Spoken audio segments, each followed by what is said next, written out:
On a le plaisir et le privilège de recevoir pour la je ne sais pas combien de fois le professeur Magnard. Alors je ne vais pas faire votre biographie, vous avez terminé votre carrière à la Sorbonne, spécialiste de philosophie, de père de l'Église aussi, et vous avez écrit un livre fondamental pour les études pascaliennes, Pascal et le chiffre. Pascal, la clé du chiffre. La clé du chiffre.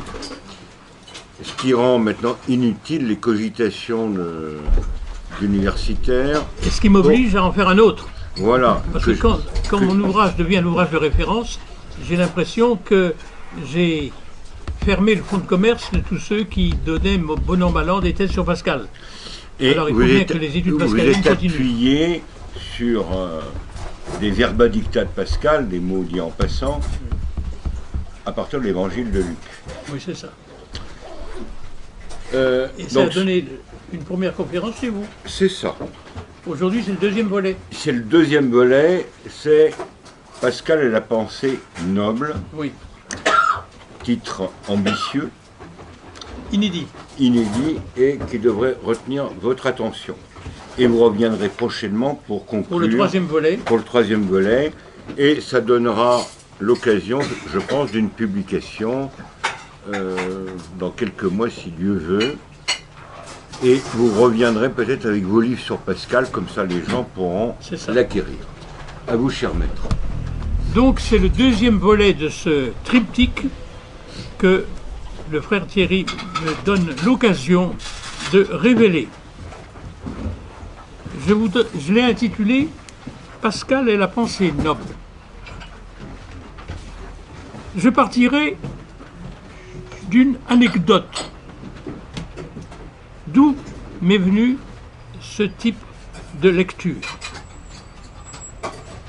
Au tournant des années 60, alors qu'on célébrait le 3e centenaire de la mort de Pascal, la vulgate marxiste, lourdement imposée à l'intelligence française, voulait que toute activité de pensée fût sous-tendue par la dialectique, la fameuse diamate, qui en assurait la progression horizontale.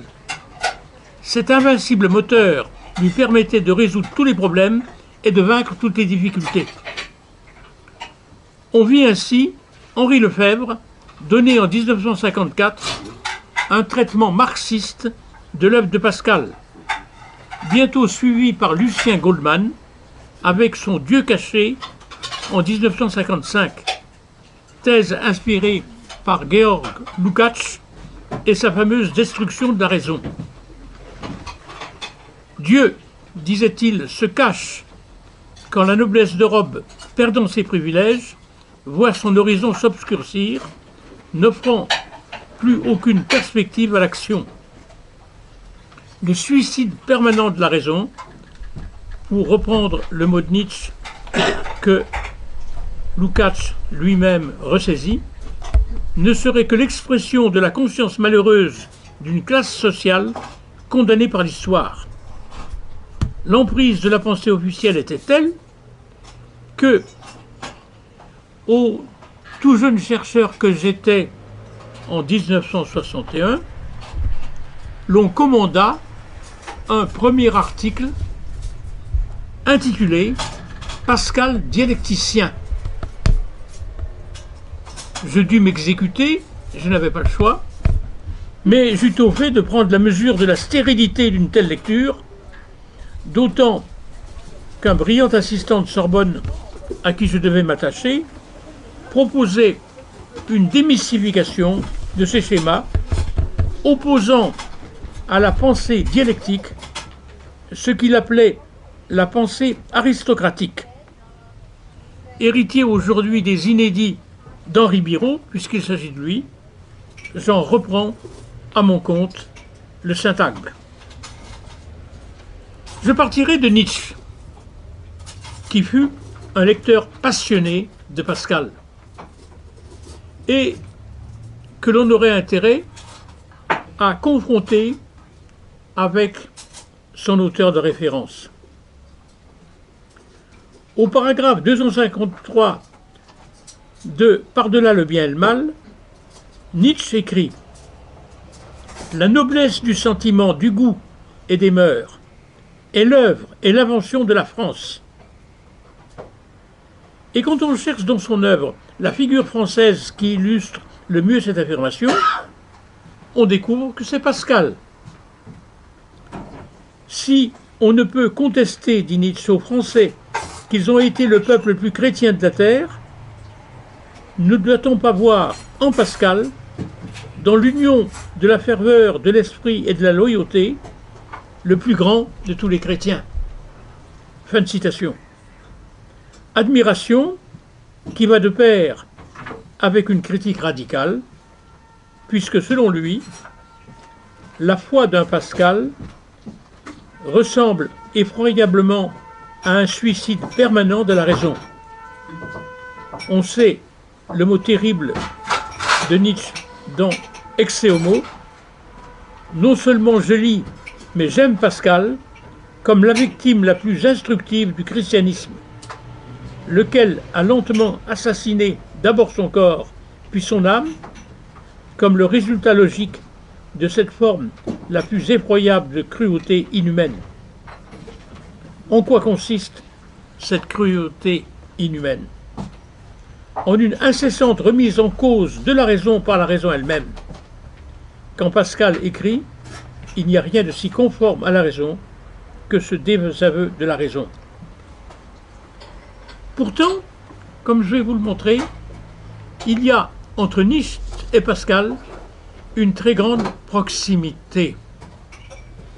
Et cette très grande proximité, elle est dans le fait que l'un et l'autre répugnent à ce que précisément Lefebvre, Goldman et compagnie appelaient la dialectique, la pensée horizontale, la pensée couchée, la pensée serbe.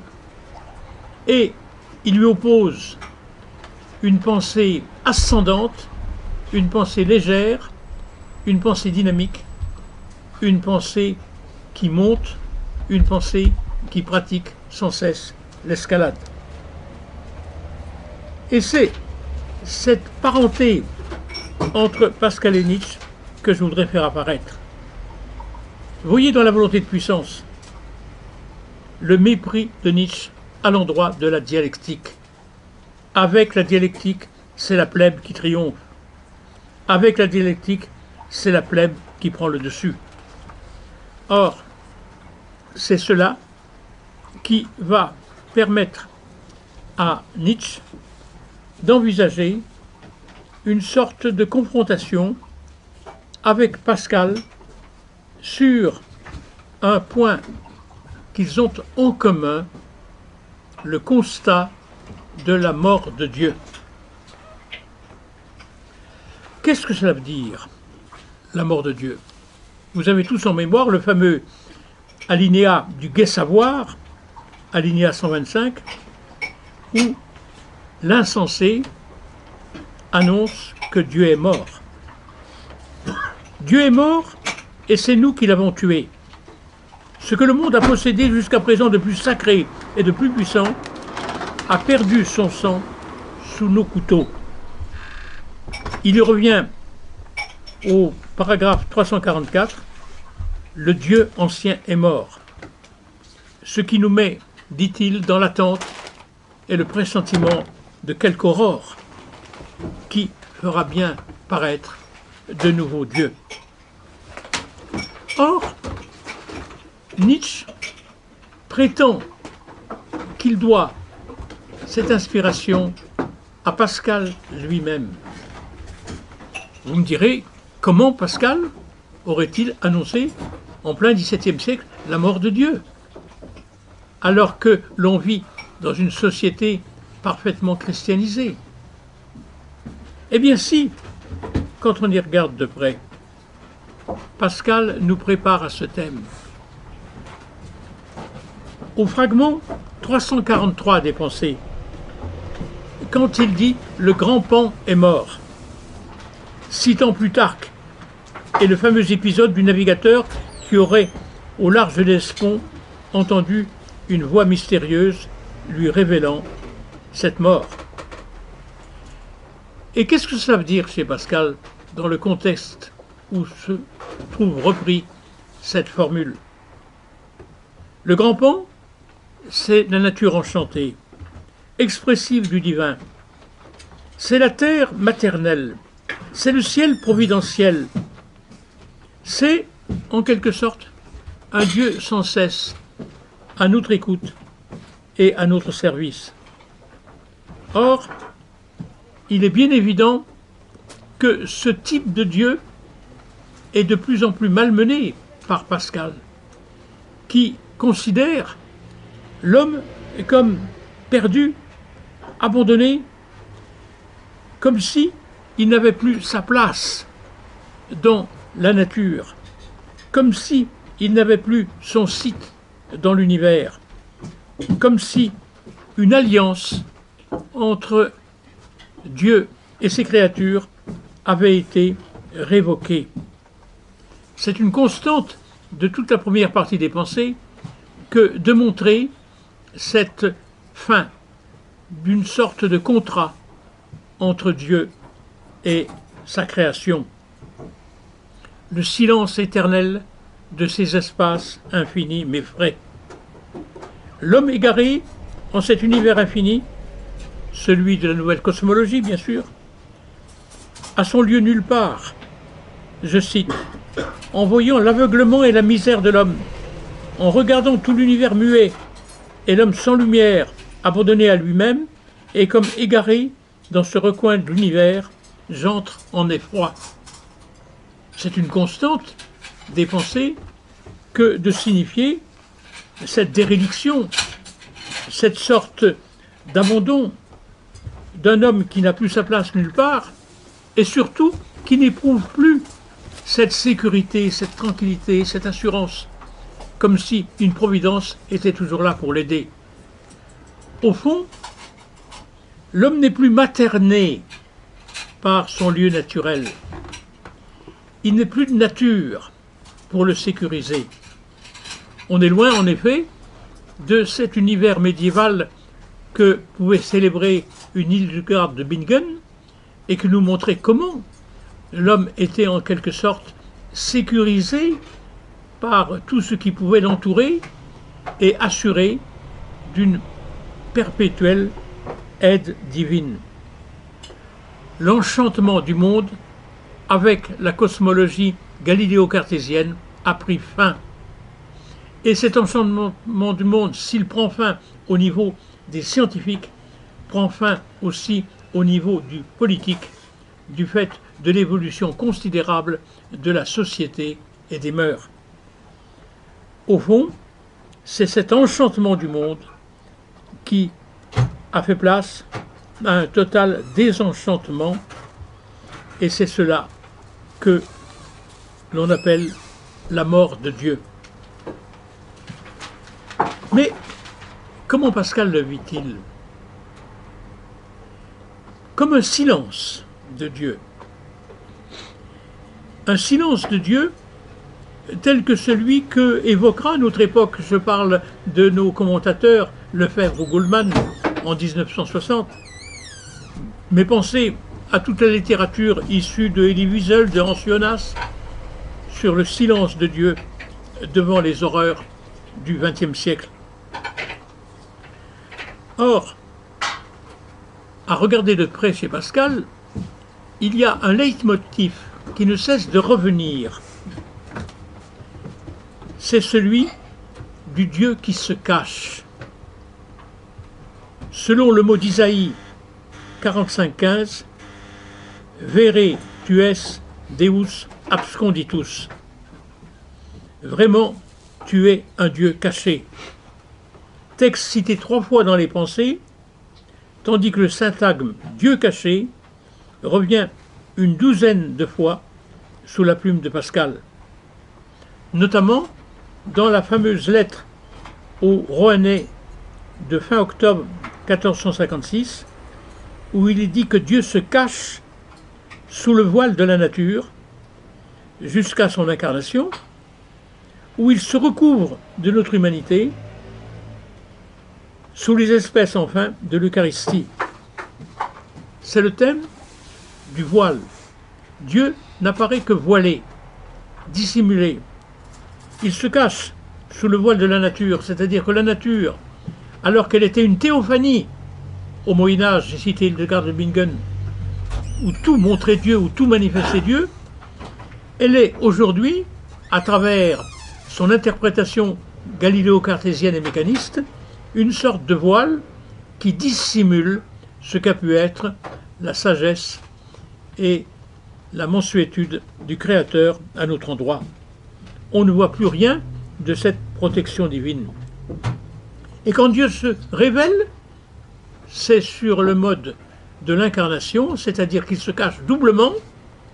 Non seulement le Créateur s'est caché dans son œuvre à travers la nature, mais le Christ, en s'incarnant, se dissimule à nos yeux sous le voile de l'humanité. Humanité qui ne montre pas Dieu, mais plutôt le dérobe à nos yeux. Et Pascal va encore plus loin lorsqu'il nous montre que cette dissimulation, elle est redoublée par l'Eucharistie, puisque c'est sous les espèces du pain et du vin que désormais il veut se montrer. Toute révélation, dit Pascal, est une dissimulation. Toute révélation est paradoxale, puisque Dieu se cache quand il prétend se montrer. Je crois qu'Isaïe le voyait en cet état, écrit Pascal, lorsqu'il dit en esprit de prophétie, véritablement, tu es un Dieu caché. On peut ajouter à ces considérations, dit-il, le secret de l'Esprit de Dieu, caché encore dans ses Écritures. Et Pascal d'insister sur cet étrange secret dans lequel Dieu s'est retiré, impénétrable à la vue des hommes. Dès lors, il est clair, et c'est cela qui a fait l'objet de ma thèse que rappelait tout à l'heure le frère Thierry, que ce que on a appelé l'apologie de la religion chrétienne, qui eût été l'œuvre achevée, ébauchée à travers les pensées, relève moins de l'apologétique proprement dite que de ce que j'ai appelé dans la clé du chiffre l'herméneutique, c'est-à-dire de l'art de l'interprétation, cherchant si ce Dieu qui se cache n'aurait pas laissé, comme dit Pascal lui-même, quelques marques de lui-même qui permettraient de s'assurer de son existence. Quelques traces de son passage et de son action. Notre tâche était donc de proposer non pas une mise en ordre des fragments des pensées à des fins apologétiques et démonstratives, comme si Pascal aurait voulu établir par des preuves que Dieu existait bien, mais c'était une tentative d'herméneutique qu'il fallait tenter à partir de Pascal, se demandant en quoi les écrits de Pascal permettaient un déchiffrement de la nature et de l'histoire, autrement dit une interprétation de ces documents chiffrés, c'est le mot qu'utilise Pascal, documents chiffrés, que seraient la nature et l'histoire. Trouver la clé du chiffre, c'est bien la question que posait Pascal lui-même, c'est-à-dire trouver une clé interprétative qui nous permettrait, sous cette dissimulation que sont la nature et l'histoire, de retrouver une parole divine. C'est sur ce point précisément que va porter l'attention de Nietzsche et sa critique. Il semble en effet que Nietzsche ait pris le parti de lire Pascal exactement comme je le lis. C'est pas pour apporter de l'eau à mon moulin, c'est que je me trouve là tout à fait en accord avec lui. Mais comment va-t-il, lui, interpréter cette dissimulation de Dieu? Il se pose la question, comment se fait-il que Dieu se cache? Et peut-on rendre raison de cette dissimulation? Il y a dans Aurore, au paragraphe 91, un texte absolument sensationnel que aucun pascalien jusqu'ici n'a exhumé et lu. Je lis. Le texte est intitulé « La probité de Dieu ». Nietzsche nous dit « Personne n'a été plus éloquent que Pascal pour parler du Dieu caché et des raisons qu'il a de se tenir si caché et de ne dire jamais les choses qu'à demi. Marque que jamais Pascal n'a pu se tranquilliser à ce sujet. Mais il parle avec tant de confiance que l'on pourrait croire qu'il s'est trouvé par hasard dans les coulisses. Dans une autre traduction, on dit derrière le rideau. Il soupçonnait une immoralité dans le Deus absconditus, mais il aurait eu honte et il aurait craint de se l'avouer.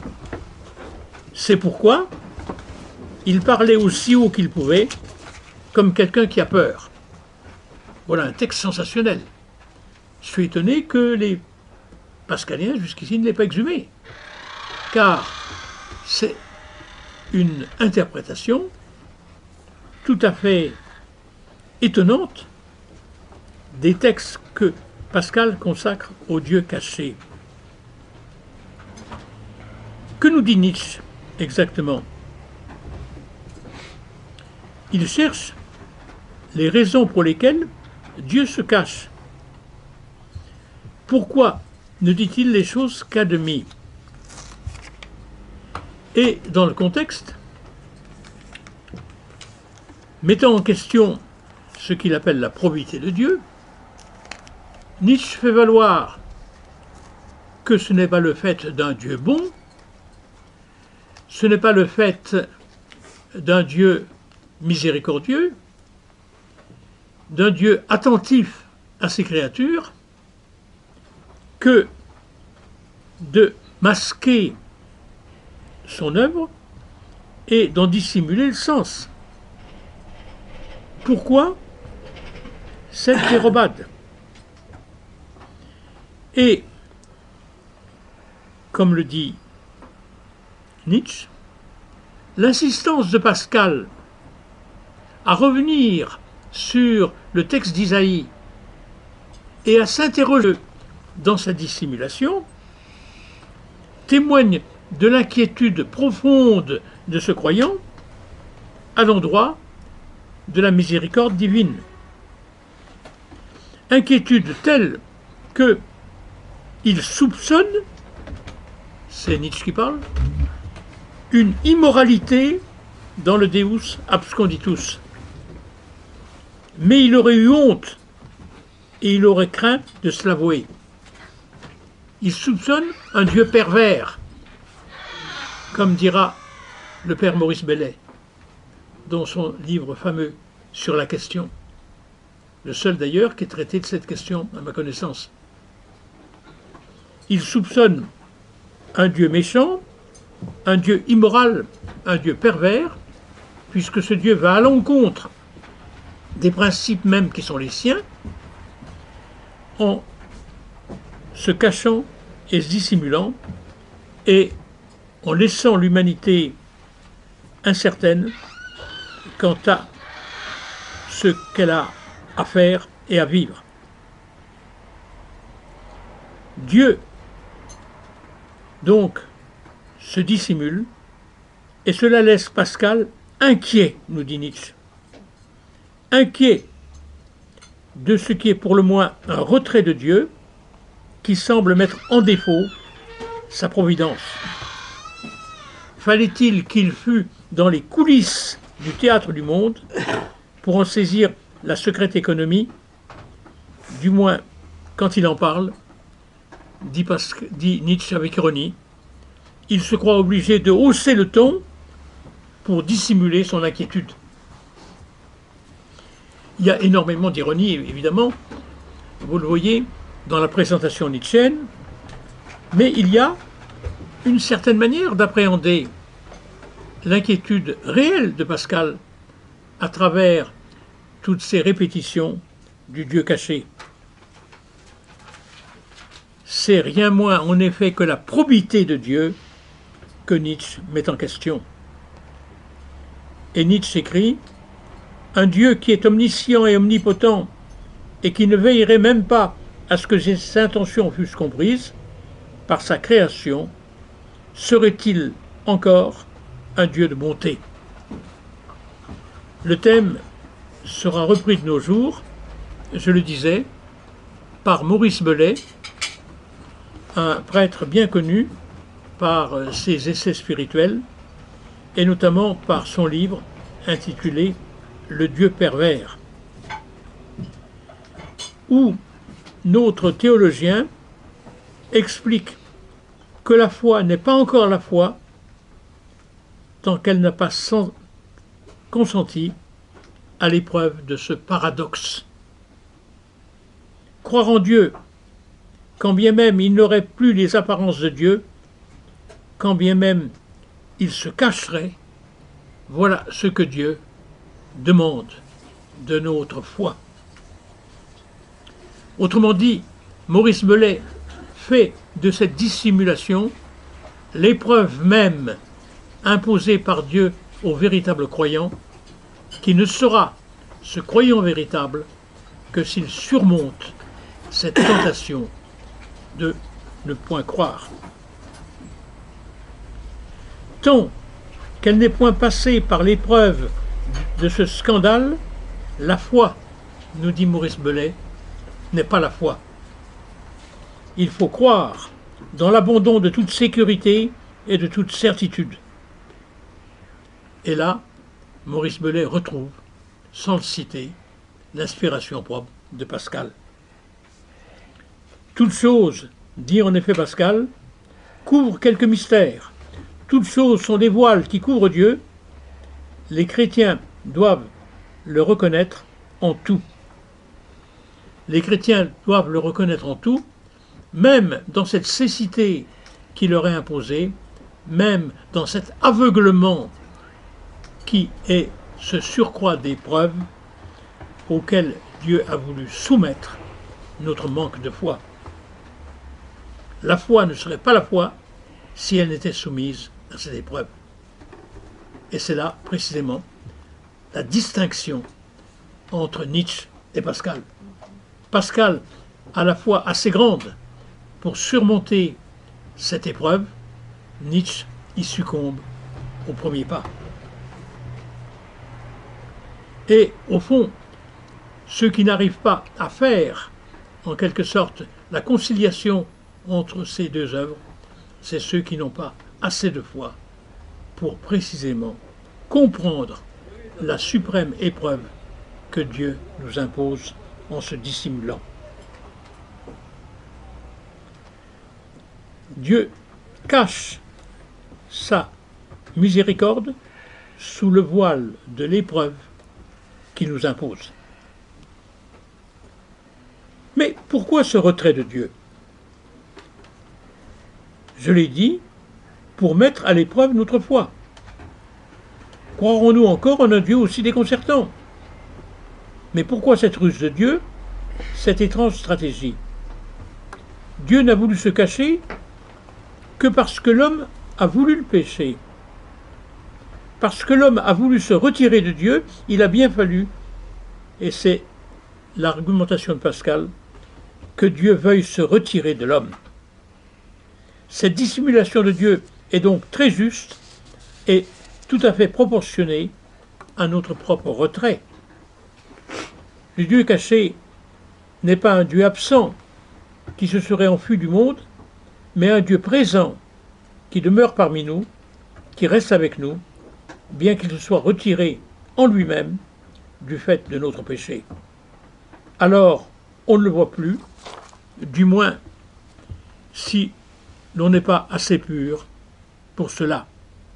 Et c'est Pascal qui dit encore, « Il est juste qu'un Dieu si pur ne se révèle qu'à ceux dont le cœur est purifié. » Pourquoi nous ferait-il l'économie d'une telle purification?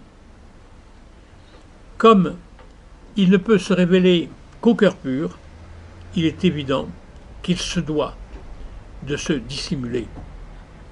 Le voile ne sera levé qu'en certaines occasions et pour certaines personnes, ce qui suppose une élection, on dira même une prédestination. Dieu se révèle à qui bon lui semble. Mais alors, comment Dieu se révèle-t-il? Sous le voile de la nature, sous celui de l'histoire, sous celui de l'écriture, mais aussi dans la fulguration du miracle. Les miracles dissimulent la doctrine, dit Pascal, et la doctrine discerne les miracles. L'un n'est pas sans l'autre. Les pharisiens jugent des miracles du Christ par leur doctrine et prétendent alors en invalider la preuve. Or, si le miracle a tant d'autorité chez Pascal, c'est parce que Port-Royal a été gratifié, vous le savez, d'un miracle particulièrement marquant. Le 24 mars 1656, en pleine polémique des provinciales, puisqu'on en est à la 5e qui vient de paraître, la 6e est déjà sous presse, la propre nièce et filleule de Pascal, la petite Marguerite Perrier, qui souffrait depuis 3 ans et demi d'une fistule lacrymale qui déformait complètement son visage et l'empêchait de voir, va être en un instant guérie par l'attouchement d'une relique de la Sainte Épine. Miracle aussitôt constaté par de nombreux médecins parisiens qui divulguent la nouvelle. Pascal peut dire « Voici que Dieu choisit lui-même cette maison, en parlant de Port-Royal, pour y faire éclater sa puissance.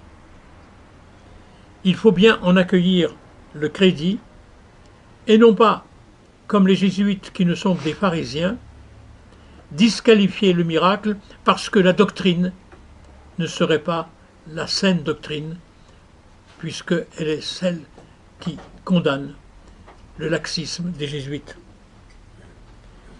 Il faut donc accueillir la doctrine si l'on fait crédit au miracle. On ne peut pas faire crédit au miracle sans y voir une confirmation de la doctrine. Et c'est cela qui constitue comme un tournant dans cette apologétique pascalienne, ou plutôt dans cette herméneutique. Un signe sensible, un signe qui s'inscrit dans l'événementialité, mais aussi un signe singulier, un signe qui touche à quelqu'un, à une maison, à un groupe, comme si Dieu n'avait de considération que pour la singularité. Et ça, c'est un trait constant de la spiritualité de Port-Royal, et en particulier de celle de Pascal. Une spiritualité de l'élection, une spiritualité de la prédestination. L'élection, c'est le fait que Dieu se révèle comme il lui plaît. Rien de plus inégalitaire que le Dieu de Pascal. Il fait des différences. Il a ses élus et ses réprouvés, que de fois on l'a avancé pour en faire une faiblesse de la pensée de Pascal. Mais c'est un Dieu qui singularise, c'est un Dieu qui distingue. Ce sens de la distinction incombant à ce que Pascal appelle l'esprit de finesse, qu'il faut savoir développer. À mesure qu'on n'a plus d'esprit, écrit Pascal, on trouve plus d'hommes originaux. Et avec une désinvolture qui annonce déjà Nietzsche, les gens du commun ne trouvent pas de différence entre les hommes. Ils uniformisent, ils généralisent, ils ne pensent que selon l'universel. Alors que l'esprit de finesse, c'est le sens du discernement. Il n'égalise pas, n'universalise pas, mais discerne les singularités. De même, il n'est au regard de Dieu que des différences et des singularités. Mais alors, comment peut-on apercevoir les différences et les singularités? Pour distinguer, il faut savoir prendre de la hauteur. C'est l'expression qu'utilise sans cesse Pascal. L'élévation hiérarchise. Elle donne le sens du rang. On trouve là une constante des pensées. La recherche de ce que Pascal y appelle la gradation. Maître mot de l'alias raison des effets. Il s'agit de prendre de la hauteur pour voir le monde s'étager, le disposer stratifiquement, de manière scalaire, prendre du recul, garder ses distances jusqu'à atteindre cette arrière-pensée, la pensée de derrière, qui nous fait juge de la réalité. La gradation tient à distance. Elle n'est pas méprisante, elle est digne. Elle n'est pas hautaine, elle est fière. Ainsi, la joyeuse verticalité de la gradation se distingue de la pesante horizontalité de la progression. La progression, fût-elle mue par la dialectique, relève de ce que j'appellerais la pensée couchée, la pensée rampante, la pensée basse, alors que la gradation est cette joyeuse escalade. Il faut, écrit Pascal, avoir une pensée de derrière et juger de tout par là, en parlant cependant comme le peuple. Le peuple honore les grands, mais nous, les vrais chrétiens, nous honorons aussi les grands. Seulement ce n'est pas par la même raison que le peuple. Le peuple le fait par flagornerie, nous le faisons parce que nous avons le sens de l'ordre et de la discipline. Nous le faisons, dit-il, par cette arrière-pensée qu'il appelle la pensée de derrière. Cette pensée qui tient à ce que nous savons prendre du recul par rapport à la réalité. Cette pensée qui nous permet de penser librement, quelle que soit notre attitude dans le siècle, et de nous départir de toute influence. Cette pensée qui nous affranchit. Il faudrait ici, si on avait le temps, analyser un texte que je vais cependant vous lire. C'est le fragment 90, intitulé « Raison des effets » et sous-titré « Gradation ». Le peuple honore les personnes de grande naissance. Les demi-habiles les méprisent, disant que la naissance n'est pas un avantage de la personne, mais du hasard. Les habiles les honorent, non par la pensée du peuple, mais par la pensée de derrière. Les dévots, qui ont plus de zèle que de science, les méprisent malgré cette considération qui les fait honorer par les habiles, parce qu'ils en jugent par une nouvelle lumière que la piété leur donne. Mais les chrétiens parfaits les honorent par une autre lumière supérieure. Ainsi se vont les opinions, succédant du pour au contre, selon qu'on a de lumière. Texte que vous avez tous lu un jour ou l'autre, mais auquel il faut toujours revenir pour comprendre ce que c'est cette stratigraphie de la pensée, cet étagement de la pensée, cette pensée qui monte, puisque vous voyez comment thèse et antithèse se succèdent, non pas sur le mode dialectique de la recherche d'une synthèse, mais dans un dépassement de l'inférieur par le supérieur, jusqu'à ce terme ultime de la gradation qu'est la pensée de ceux qu'il appelle les chrétiens parfaits. Et c'est une série de oui et de non. Le peuple dit oui au grand. Il en accepte l'ordre et la loi. Mais il ne sait pas quelle est la raison qui justifie une telle soumission. Les demi-habiles, qui évidemment sont des contestataires nés, disent non et introduisent ici la critique, voire la contestation, voire la révolte. Les au-dessus, ceux qu'il appelle les habiles, par souci de leur intérêt, retrouvent une attitude plus cohérente et ils honorent les grands. Mais pour quelles raisons le font-ils? Pour des raisons d'ambition, d'opportunité, pour des raisons de politique. Au-dessus d'eux vont apparaître de nouveaux contestataires que seront les dévots, qui, ayant développé un certain sens chrétien, se rendent compte que l'ordre du monde n'est pas si adorable que cela. Et ils sont aussi dans la négation. Mais au-dessus des dévots, il y a les chrétiens parfaits, qui savent que Dieu a voulu cet ordre pour notre sanctification, et qui retrouvent une sagesse politique qui les amène à respecter l'ordre social. Donc vous voyez une succession de oui et de non. Oui, non, oui, non, oui, non. Oui. Et ainsi, une sorte de dépassement des positions les unes par les autres dans une perpétuelle ascension.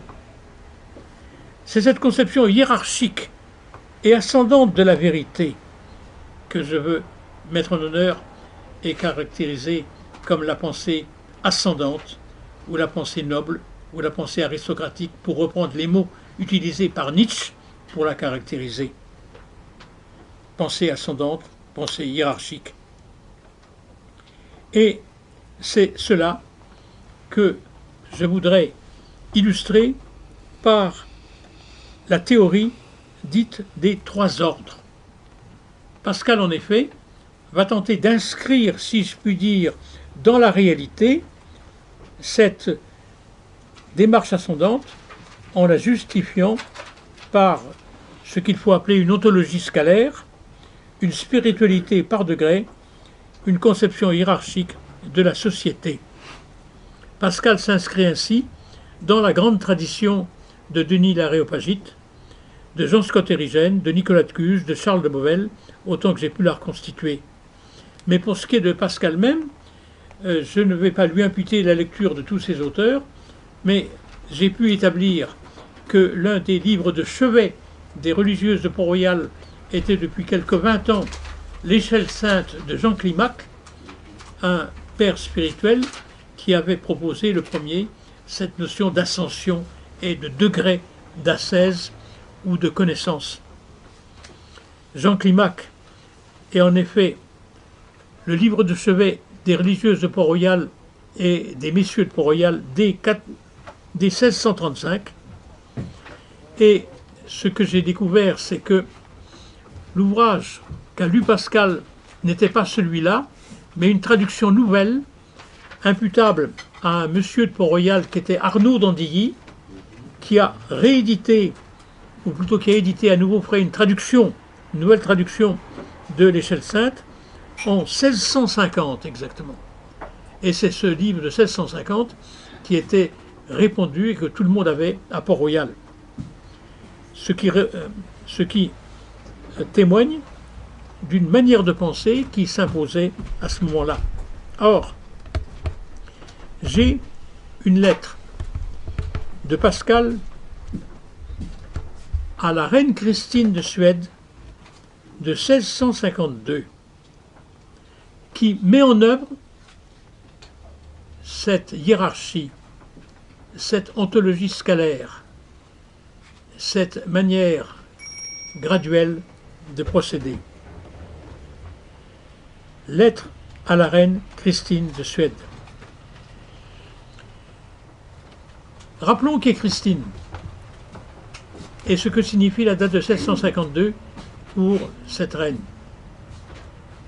Elle fut l'une des protectrices de Descartes, vous vous souvenez, puisque c'est précisément chez elle que Descartes contracta la pneumonie qui devait l'emporter en 1650.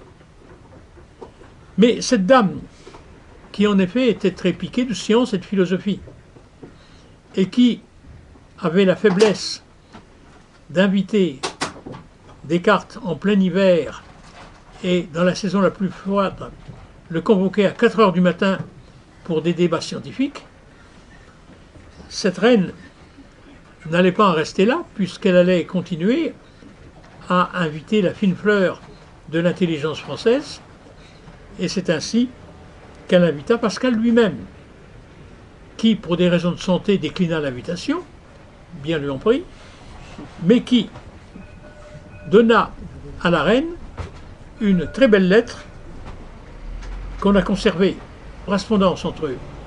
Malheureusement, on n'a gardé que cette lettre-là. Et on l'a gardée tout simplement parce qu'elle accompagnait l'expédition par Pascal à la reine de son fameux traité du vide. Donc c'était pour lui faire l'hommage de ce traité du vide qu'il lui écrivait cette lettre. Or, vous savez quel allait être le destin de cette reine, qui très vite allait perdre son trône, chercher refuge à Rome et se convertir au catholicisme. Ce qui n'allait pas arranger ses affaires politiques, puisque ça allait lui faire perdre définitivement sa couronne. Mais c'est à cette reine qui a encore sa couronne qu'écrit Pascal. Et ce qu'il veut lui faire apparaître, c'est comment elle doit, en quelque sorte, gérer sa vie en fonction de ce que la Providence lui a donné. Pascal salue en la souveraine deux choses qui lui semblent également dignes d'admiration et de respect: l'autorité royale et la science solide. Car, dit-il, j'ai une vénération toute particulière pour ceux qui sont élevés au suprême degré, ou de puissance ou de connaissance. Or, cette reine a les deux. Elle est reine, elle règne sur la Suède et sur toutes les possessions de la Suède qui à l'époque sont très nombreuses en Europe, et elle règne sur l'intelligence, si on peut dire, puisqu'elle est considérée non seulement comme une princesse de chair, mais comme une princesse d'esprit, ce que Pascal appelle les grands esprits, ayant conquis une véritable autorité sur le plan intellectuel. En effet, dit Pascal, les mêmes degrés se rencontrent entre les génies qu'entre les conditions, et le pouvoir des rois sur les sujets n'est, ce me semble, qu'une image du pouvoir des esprits sur les esprits qui leur sont inférieurs, sur lesquels ils exercent le droit de persuader, qui est parmi eux ce que le droit de commander est dans le gouvernement politique. Autrement dit, il établit une analogie: on peut régner sur les corps, comme le fait la reine sur ses sujets, on peut régner sur les esprits, comme le fait l'intelligence royale tout à fait remarquable sur tous les gens qu'elle peut inviter à Stockholm. Ainsi, se distinguent là deux empires. Le second me paraît d'un ordre d'autant plus élevé que les esprits sont d'un ordre plus élevé que les corps, et d'autant plus équitable qu'il ne peut être départi et conservé que par le mérite, poursuit Pascal, au lieu que l'autre peut l'être par la naissance et par la fortune. Le mérite fait la prééminence des esprits, la condition fait la prééminence des corps.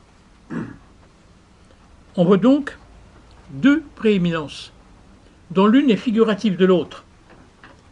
Régner par l'autorité sur les corps, c'est le fait de la souveraine. Régner par la persuasion sur les esprits, c'est le fait de cette dame de très grande science. Et Pascal alors de s'exclamer « Régnez donc, incomparable princesse, d'une manière toute nouvelle, que votre génie vous assujettisse tout ce qui n'est pas soumis à vos armes. Régnez par le droit de la naissance sur tant de triomphantes nations, mais régnez toujours par la force de votre mérite sur toute l'étendue de la terre. Si sa naissance lui a donné pouvoir sur les corps, son mérite, car ça ne tient qu'à son intelligence propre, qu'elle a su développer, lui donne autorité sur les esprits. La condition et le mérite font deux empires analogues. Ils sont l'apanage de l'homme bien né. Il n'est d'autre noblesse que celle de la naissance et du sang, répète Pascal. Noble est celui qui par chance et par fortune est librement venu, dirais-je, et non pas devenu, et non point parvenu. Voilà un texte tout à fait remarquable, qui n'est pas souvent commenté, et qui pourrait avoir un prolongement quand on sait ce que sera le destin de la reine Christine. Retrouvons-la quelques années plus tard, sans couronne et exilée à Rome, où elle vit sous la protection du pape, en pénitente, en train de gravir la dernière marche de l'échelle, celle des grands par la charité. Elle aurait été grande par la chair, une reine tout à fait remarquable. Elle aurait été grande par l'esprit. Elle a été dans ses débats philosophiques. Elle sera grande par la charité dans la dernière étape de sa vie. C'est ça la gradation à laquelle la pensée pascalienne nous invite. Noblesse oblige, elle veut que l'on monte toujours davantage d'une strate à l'autre. Qu'est-ce que nous trouvons là? L'expression de la fortune, de la prédestination, dont on aura dit tant de mal, alors qu'elle est simplement l'aveu d'une élection singulière de Dieu à notre endroit. Du hasard, que Pascal célèbre sans cesse, comme le célébrera Nietzsche. Le hasard est la plus vieille noblesse du monde, dira Nietzsche. Toute noblesse est noblesse du sang, noblesse de naissance naturelle ou surnaturelle, sang des ancêtres ou du vieil homme, mais sang aussi d'un homme nouveau, parce qu'éternel, sang de Jésus-Christ, versé pour moi singulièrement. J'ai versé telle goutte de sang pour toi. Et c'est précisément cette élection sur laquelle revient sans cesse Pascal. Dressons alors, si vous le permettez, cette échelle sainte que Pascal a su réinventer. C'est notre sang, dirait Nietzsche, qui nous y oblige. Christine a perdu sa couronne. Elle est à Rome l'hôtesse du pape. Elle règne plus que jamais par l'esprit, mais aussi par la charité dans laquelle elle excelle. La hiérarchie alors s'impose, donne une stratification des ordres, comme déjà au XIIIe siècle, chez un Dionysien que fut Thomas Gallus, l'abbé de Versailles, qui avait célébré Jean Climac et distingué la chair, l'esprit, la charité. C'est là le modèle mathématique qui va permettre à Pascal de reprendre cette stratification pour essayer de la traduire dans les nombres eux-mêmes. Rappelons-nous le traité de la sommation des grandeurs numériques qui se termine par ce principe. On n'augmente pas une grandeur continue lorsqu'on lui ajoute en tel nombre qu'on voudra des grandeurs d'un ordre d'infinitude inférieur. Ainsi les points n'ajoutent rien aux lignes, les lignes aux surfaces, les surfaces aux solides. En sorte qu'on doit négliger comme nulles les quantités d'ordre inférieur. La mathématique lui enseigne qu'un ordre inférieur s'annule devant l'ordre supérieur. Et c'est là que on trouve dans ce modèle mathématique, au fond, une expression de cette vérité que le spirituel Pascal va essayer de traduire dans ce qu'il appellera sa doctrine des trois ordres: la chair, l'esprit, la charité.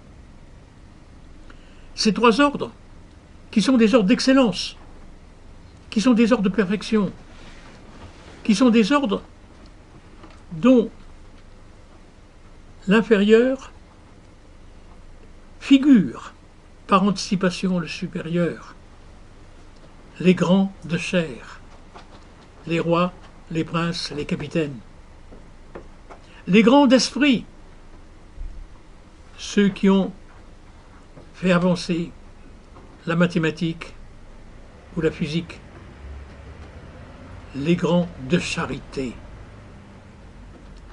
ceux qui ont excellé par les vertus de l'Évangile. Voilà les trois ordres pascaliens. La distance infinie des corps aux esprits figure la distance infiniment infinie des esprits à la charité, car elle est surnaturelle. Les grandeurs de chair, les grandeurs d'esprit, les grandeurs de charité scandent cette gradation. L'ordre inférieur est expressif et figuratif de l'ordre supérieur, il y prépare. Encore faut-il faire le saut. Je ne résiste pas à l'envie de lire ce fragment précisément de ce texte sur les trois ordres. Tous les corps, le firmament, les étoiles, la terre et les royaumes ne valent pas le moindre esprit, car il connaît tout cela, et soi, et les corps rien. Tous les corps ensemble et tous les esprits ensemble et toute leur production ne valent pas le moindre mouvement de charité, car cela est d'un ordre infiniment plus élevé. De tous les corps ensemble, on ne saurait en faire réussir une petite pensée. Cela est impossible et d'un autre ordre. De tous les corps et esprits, on en saurait tirer un mouvement de vraie charité. Cela est impossible et d'un autre ordre, surnaturel. Voilà cette pensée ascendante, cette pensée hiérarchique, cette pensée des trois ordres. Gradation, renversement du pour au contre, les trois ordres sont les trois opérateurs d'une pensée hiérarchique aux antipodes de la pensée dialectique. Elle n'a pas les prétentions alchimiques et transformationnelles de celle-ci. Elle prend ses distances par rapport à ce qu'elle dépasse.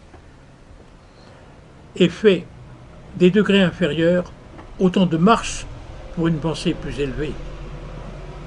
Elle est, vous en conviendrez, essentiellement affirmative, faisant convenir les vrais chrétiens avec le peuple et avec les habiles, rejetant les hommes du non, qui sont les demi-habiles ou les dévots. Elle ne sacrifie pas au travail du négatif, pour parler comme nos déconstructeurs d'aujourd'hui. Elle est tolérante et compréhensive. Concluons provisoirement, puisque je vous ai annoncé un troisième volet du triptyque, sur ce que Pascal nous apporte à travers les textes que je vous livre aujourd'hui. Ce qu'il faut noter, c'est d'abord cette affinité avec Nietzsche, qui a été pour moi, depuis des années, le révélateur de ces textes de Pascal, qui avaient été, à mon sens, toujours malmenés par les commentateurs. Parce qu'on n'avait pas voulu voir en quoi cette pensée ascendante, cette pensée hiérarchique, cette pensée scalaire s'inscrivait en faux contre toutes les tentations de dialectisation du discours. Il fallait le montrer et il fallait le dire. Pourquoi a-t-il fallu que ce fût un non-croyant, plus que cela, un détracteur du christianisme, plus que cela, un praticien du blasphème, comme Nietzsche, qui nous délivra la juste lecture de Pascal? C'est peut-être le salut de Nietzsche que de dire qu'il nous a révélé le vrai Pascal et qui nous a donné le sens précisément de ce Dieu qui se cache, nous faisant entendre qu'une foi qui ne serait pas soumise à une telle épreuve ne serait même pas la foi. C'est en réponse à Nietzsche que nous sommes susceptibles de le dire. Merci Frédéric Nietzsche. Et la deuxième chose que je voudrais, c'est, dans l'annonce de mon prochain propos, au printemps, si je ne suis pas abusif auprès du frère Thierry, de vous montrer comment cette démarche ascendante, cette pensée hiérarchique, nous permet de reconstituer ce qu'est la seule et véritable apologétique de Pascal. Non pas une démonstration en bonne et due forme du bien fondé de la religion chrétienne. Jamais Pascal n'a eu cette prétention, dont l'idée est venue bien après, chez ceux qui ont voulu mettre de l'ordre dans les fragments de Pascal. Ça date du XVIIIe siècle. Ça date de ce siècle des Lumières, c'est-à-dire de ce siècle de la cécité, ce siècle, ce nocturne qu'on a appelé siècle des Lumières. Car en effet, quel est le problème? Et en quoi Pascal renouvelle-t-elle notre apologétique? En ce que, en son siècle, il est le seul à avoir épousé, si je puis dire, la cause du libertin. Il est le seul à avoir vécu en sympathie assez profonde avec le libertin pour en partager les angoisses, nous révélant chez le libertin, qui a fait l'économie de la foi chrétienne, qui a fait l'économie de la morale chrétienne, qui a fait l'économie de la vie chrétienne, qui vit totalement affranchi, et qui cependant reste sans réponse devant une inquiétude qui le taraude, l'effroi devant la mort qui ne laisse advenir. Plus que cela, l'angoisse.